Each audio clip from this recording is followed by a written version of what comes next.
They say never meet your heroes. Now, Nissan let me test that theory behind the wheel of the monstrous 2017 GT-R on Belgium's infamous Spa Francorchamps racetrack.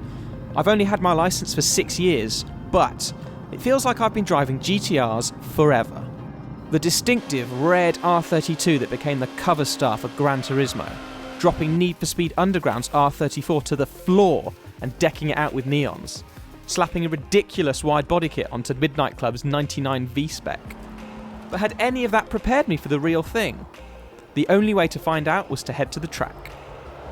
So why Spa?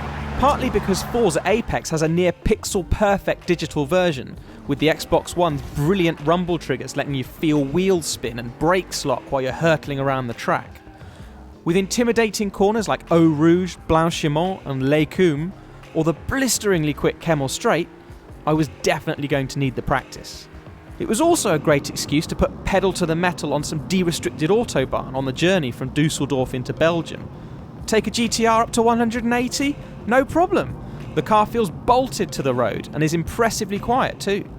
Nissan's engineers haven't really bothered with dropping the 0 to 60 time for 2017. It's all about tiny tweaks between 240 and 300 kilometers per hour. There's a reason the GT-R is nicknamed Godzilla.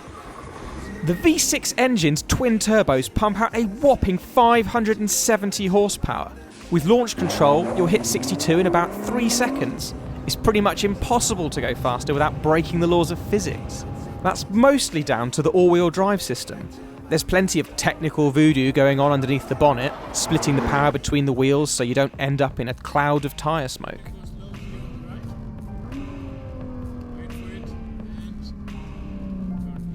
You can still spot the Gran Turismo heritage on the touchscreen too.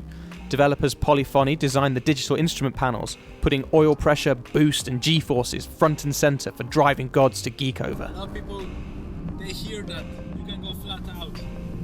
Yeah, but you can go flat out in a few cars. Yeah. Because if you go flat out in something this power, you just... Forget all that now though. I lucked out with the weather, the journalist ahead of me had warmed up the tyres, and I had a fetching crash helmet on, so there was no room for excuses. Brake really hard. I recommend you is to breathe, because actually it makes the car lighter. So, did all that digital practice help slash my lap times? Nope. Once you're out on the tarmac, it didn't matter how many virtual circuits I'd done back at home. Corners like Eau Rouge are legendary for a reason. They're damn scary. I just couldn't break past the fear barrier. The track dips up and down, you hit blind crests at over 100 miles per hour, and turning while braking was a recipe for disaster.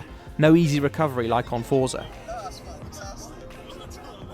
The GT-R might be one hell of a car, but I think I'll be sticking to games consoles to satisfy that need for speed.